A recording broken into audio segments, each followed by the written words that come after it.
قرآن سے پوچھئے قرآن تو کہاں سے آیا ہے؟ قرآن کہے گا فی لوح محفوظ، میں تو لوح محفوظ سے آیا ہوں۔ اے قرآن ذرا یہ تو بتاؤ تجھے کس نے بھیجا ہے؟ فرمائے گا تنزیل من رب العالمین، مجھے تو بھیجنے والا رب العالمین ہے۔ فرمایا اے قرآن تجھے کس نے لایا؟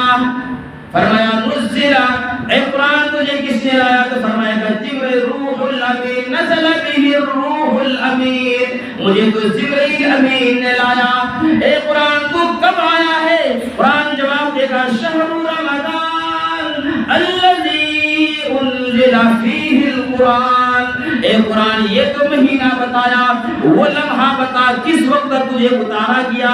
فرمائے گا انا انزلناہ فی لیلۃ القدر وما ادراک ما لیلۃ القدر، میں تو لیلۃ القدر کے اندر اتارا گیا ہوں۔ اے قرآن تو کس پر آیا ہے؟ اے قرآن تو کس پر آیا ہے؟ قرآن جواب دے گا نزل علی محمد وهو الحق، میں تو جناب محمد عربی صلی اللہ علیہ وسلم کے قلب اطہر پر اترا ہوں۔ اے قرآن تو کیوں آئے ہو؟ فرمائے گا ھدی للمتقین، قرآن خود جواب دیتا ہے ھدی للمتقین۔ قرآن کہتا ہے مجھے پڑھو نا، تم حافظ کہلاؤ گے، حسین کر کے پڑھو قاری کہلاؤ گے۔ میرے دوستو قرآن کہے گا میرے عزت کے لیے لڑو، مجاہد کہلاؤ گے، میرے آبرو کے لیے جان دو دو، شہید کہلاؤ گے۔ قرآن کریم کی یہ فضیلت ہے۔ جس رات میں قرآن کریم کو اتارا وہ ہزاروں راتوں سے افضل ہو گیا۔ جس مہینے کے اندر قرآن کریم کو نزول ہوا وہ تمام مہینوں کا سردار ہو گیا۔ جس نبی کے اوپر قرآن کریم کو نازل فرمایا وہ تمام انبیاء کا سردار، تمام رسولوں کا سردار ہو گیا۔ جس امتی کے لیے آیا وہ تمام امتیوں میں افضل ہو گیا۔ فرمایا مجھ پر عمل کرو نا متقی کہلاؤ گے، مجھ پر عمل کرو نا تم متقی کہلاؤ گے۔ مجھے دیکھو 10 نیکی ملے گی، مجھے پڑھو 30 نیکی ملے گی۔ قرآن کہتا ہے اسلام میم ذالک الکتاب لا ریب فیہ۔ اے انسانوں قرآن کریم کو کھولنے والوں، قرآن کریم کو پڑھنے والوں ذرا یاد رکھو ذالک الکتاب لا ریب فیہ، اس قرآن کریم کے اندر جتنی بھی باتیں ہیں جو کچھ بھی ہے ذرا سے بھی شک کرنے کی گنجائش نہیں ہے۔ یہ قرآن ہے جب میرے دوستو انسان مر جاتا ہے، انسان مر جاتا ہے، جب اس کو کفن اور کفن پہنا دیتا ہے قرآن اس کے سینے سے آگے چپڑ جاتا ہے۔ کس کے لیے؟ جو رات میں قرآن کریم کا تلاوت کرتا ہے، جو فارغ وقت میں قرآن کریم کا تلاوت کرتا ہے، جب اس کو موقع ملتا ہے قرآن کریم کو تلاوت کرتا ہے۔ جب وہ میت کو جنازے کے اندر لے جاتا ہے قرآن اس کے ساتھ ہے، نماز جنازہ ہو رہی ہے قرآن اس کے ساتھ ہے، قبر کے اندر اتارا گیا قرآن اس کے ساتھ ہے۔ ہم اور آپ اس کو انسان کو رکھ کر گھر آ جاتے ہیں، وہاں کوئی نہیں رہتا ہے، منکر نکیر آ جاتا ہے حساب لینے کے لیے، ساتھ میں اس کے قرآن رہتا ہے اور کہتا ہے خبردار اس کے ساتھ میں آیا ہوں، اس کو جا کے جگانا، اس کو ڈراؤ مت، اس سے حساب و کتاب نہ لینا۔ فرشتے کہتا ہے حضرت کہتا ہے، فرشتے کہتا ہے ہم بھی تو اللہ کے حکم سے آئے ہیں۔ فرشتے کہتے ہیں ہم بھی تو اللہ کے حکم سے آئے ہیں۔ وہ قرآن کہتا ہے رکو ذرا رکو، میں بھی اللہ کے پاس جاتا ہوں۔ وہ قرآن وہاں قبر سے اٹھ کر اللہ کے پاس جاتا ہے اور کہتا ہے یا اللہ تیرا مہمان آج آیا ہے، میں گواہی دیتا ہوں یہ رات کو بھی پڑھا کرتا تھا، دن کو بھی پڑھا کرتا تھا، انہوں نے مجھے ہمیشہ یاد کیا، ہمیشہ ہم کو پڑھا ہے، آج وہ تیرا مہمان قبر کے اندر آئے ہیں۔ فرشتے اس کو ڈرا رہے یا اللہ اس کو بلا لو۔ میرے دوستوں بغیر حساب و کتاب و فرشتہ منکر کر کے چلا جاتا ہے۔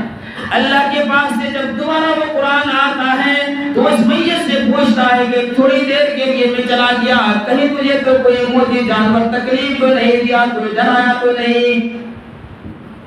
قرآن کہتا ہے تمہیں کوئی اٹھانے والا نہیں ہے، تمہیں کوئی جگانے والا نہیں ہے، تم آرام سے سو سو جاؤ.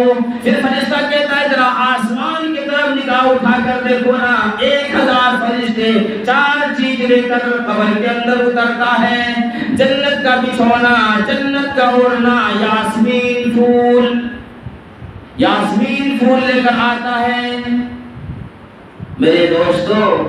اور وہ اس میت کو اٹھا کر بٹھاتا ہے اور نور قندیل بھی لے کر آتا ہے اور اس میت کو اٹھاتا ہے اور جنت کا لباس قبر کے اندر بچھا دیتا ہے اور اس کے پاؤں کے پاس جنت کا بچھونا, جنت کا اوڑھنا رکھ دیتا ہے کہ اگر گرمی محسوس ہونے لگے نا تو اس کو اوڑھ لینا.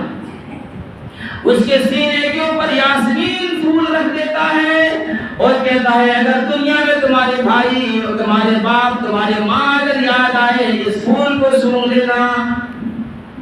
اور جانے لگا تو فرماتے ہیں وہ نور قندیل کو, چراغ کو جلا دیتا ہے.